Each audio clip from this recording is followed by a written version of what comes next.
Wallahi, neema ya Uislamu ni neema kubwa sana ambayo tunafaa kumshukuru Mwenyezi Mungu Subhanahu wa Ta'ala. Na unapomuona mtu yeyote bado si Muislamu, hajasilimu, bado ni kafiri, usimlani wala usimkejeli wala usimwapize. Yako wewe ni umfanyie da'wa na umuombe Mungu.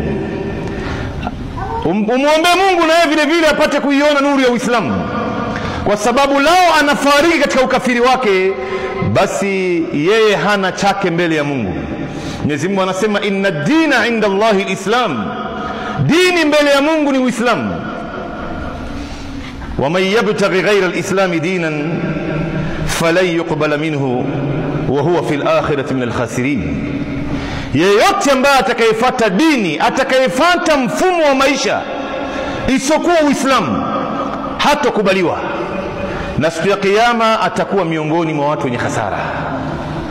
Baada ya Mwenyezi Mungu Subhanahu wa Ta'ala kunijalia mimi na wewe kuwa ni Waislamu, miongoni mwa neema za Mwenyezi Mungu juu yetu ni akatujalia mimi na wewe kuwa ni miongoni mwa wafuasi wa Mtume Muhammad sallallahu alaihi wasallam.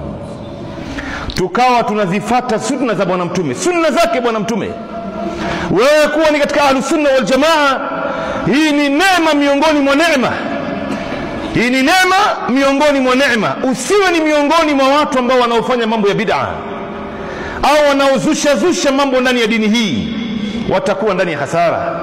Kama Mtume sallam alivyosema katika hadithi iliyopokelewa na Bi Aisha, Mtume anasema man amila amalan laysa alayhi amruna fahuwa rad. Mtu yoyote ambaye atakayefanya kitendo ambacho hatukuifundisha ndani ya hii dini, kwenye Qur'ani hakuna wala katika sunna za bwana mtume hakuna, atarudishiwa naye mwenyewe peke yake, atapigwa naye kwenye uso wake.